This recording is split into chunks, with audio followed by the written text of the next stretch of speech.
Ya, Assalamualaikum warahmatullahi wabarakatuh. Pada kesempatan kali ini saya akan menjelaskan bab 2 terkait sistem informasi untuk keunggulan kompetitif.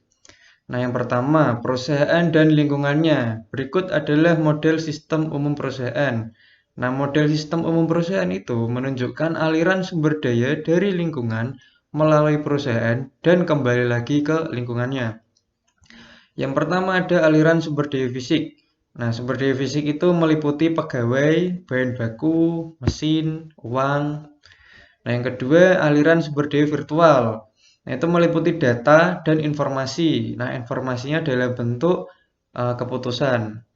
Berikutnya mekanisme pengendalian perusahaan. Nah, yang dikendalikan itu meliputi standar kerja, manajemen perusahaan, dan pemroses informasi. Nah, berikutnya lingkaran umpan balik. Nah, data yang dikumpulkan dari perusahaan dan dari lingkungan itu kemudian dimasukkan ke dalam pemroses informasi yang kemudian mengubahnya menjadi informasi dan diberikan kepada manajer. Nah, kemudian manajer memperoleh informasi tersebut, kemudian mengambil keputusan atas tiga mekanisme tadi. Berikutnya mengelola aliran sumber daya fisik, manajemen rantai pasokan.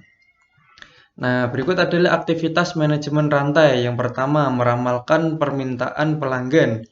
Yang kedua, membuat jadwal produksi, menyiapkan jaringan transportasi, memesan persediaan pengganti, menerima persediaan, mengelola persediaan, melakukan produksi, melakukan transportasi kepada pelanggan, dan melacak aliran sumber daya dari pemasok. Berikutnya, sistem elektronik. Nah, mereka akan dapat dilacak secara elektronis, langkah demi langkah. Setiap tindakan akan dicatat dalam terminal komputer. Jadi dengan sistem elektronik, hal-hal tadi yang di sini tadi itu akan dapat dilacak menggunakan sistem pada komputer. Berikutnya manajemen rantai dan sistem perencanaan sumber daya usaha.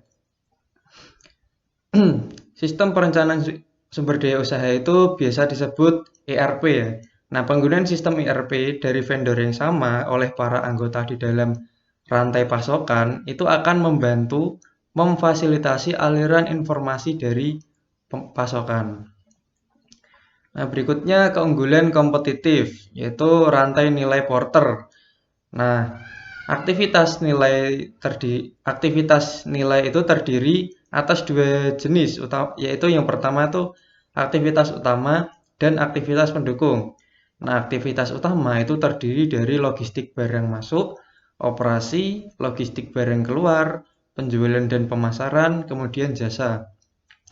Nah, aktivitas pendukung yang bagian atas itu meliputi infrastruktur perusahaan, kemudian manajemen sumber daya manusia, kemudian pengembangan teknologi, dan pengadaan. Berikutnya dimensi-dimensi keunggulan kompetitif. Nah, yang pertama itu meliputi keunggulan strategis. Nah, keunggulan strategis itu uh, adalah keunggulan yang memiliki dampak fundamental dalam membentuk operasi perusahaan.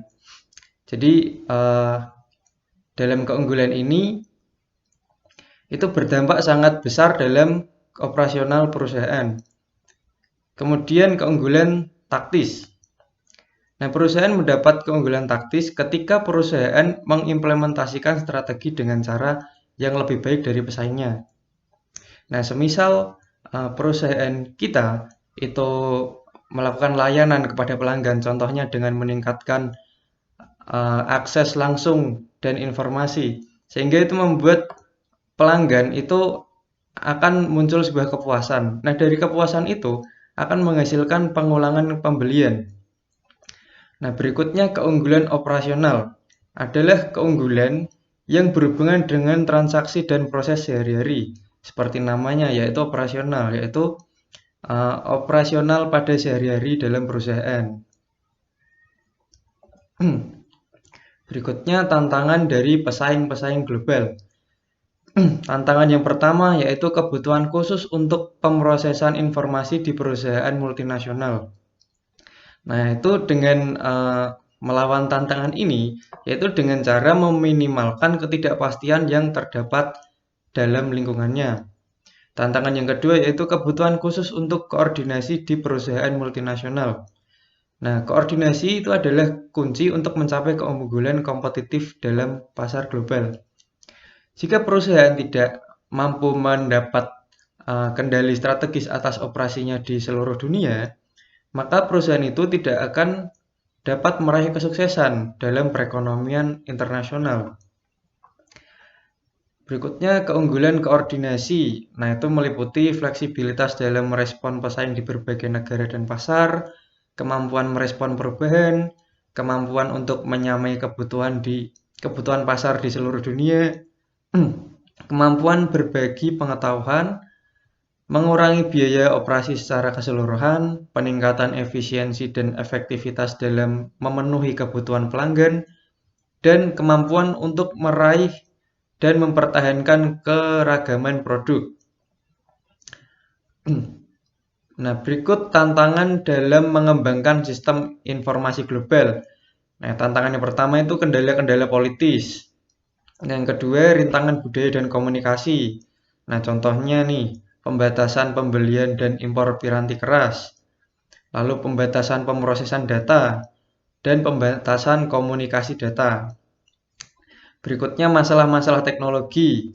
Nah, itu contohnya apabila kita mempunyai perusahaan dan perusahaan kita memiliki cabang di berbagai negara, pasti akan ada salah satu cabang yang kekurangan pasokan listrik pada negara tersebut dikarenakan teknologi pada lokasi tersebut kurang memadai. Nah, selanjutnya kurangnya dukungan dari manajemen anak perusahaan. Nah, manajemen pengetahuan. Nah, sumber daya informasi itu meliputi piranti keras komputer, piranti lunak komputer, spesialis informasi, pengguna, fasilitas, database, dan informasi. Nah, itu semua adalah sumber dayanya. Kemudian dimensi informasi. Nah, dimensi informasi itu meliputi yang pertama relevansi. Seperti namanya, jadi informasi akan memiliki relevansi jika informasi tersebut berhubungan dengan masalah yang dihadapi. Berikutnya akurasi. Nah, jadi intinya seluruh informasi itu seharusnya akurat. Nah, terus adalah ketepatan waktu. Nah, informasi itu hendaknya tersedia untuk pengambilan keputusan sebelum situasi yang genting itu berkembang. Selanjutnya kelengkapan. Nah, informasi yang menyajikan suatu gambaran lengkap atas suatu masalah tertentu. Jadi informasinya itu harus lengkap untuk menyelesaikan masalah itu. Perencanaan strategis untuk sumber daya informasi. Nah, yang pertama Chief Information Officer dan Chief Technology Officer. Nah, itu tugasnya itu meluangkan waktu dalam bisnis dan pelatihan bisnis, pelajari bisnisnya bukan hanya teknologinya. Lalu secara aktif mencari kemitraan, jadi tidak perlu diingatkan harus aktif atas kemauannya sendiri. Nah, yang ketiga, fokus pada perbaikan bisnis. Lalu menjelaskan biaya-biaya dalam istilah bisnis, lalu membangun kredibilitas dan terbuka untuk ide-ide. Jadi itu adalah tugas dari CEO dan CTO. Berikutnya perencanaan strategis bagi perusahaan. Nah, para eksekutif akan bertanggung jawab atas perencanaan strategis bagi keseluruhan perusahaan. Berikutnya rencana strategis untuk area bisnis. Nah, para eksekutif itu melihat adanya kebutuhan bagi masing-masing area bisnis untuk mengembangkan rencana strategisnya sendiri. Nah, rencana area bisnis ini akan merinci bagaimana area-area tersebut akan mendukung usaha ketika berusaha mencapai sasaran strategisnya. Nah, sekian presentasi dari saya. Wassalamualaikum warahmatullahi wabarakatuh.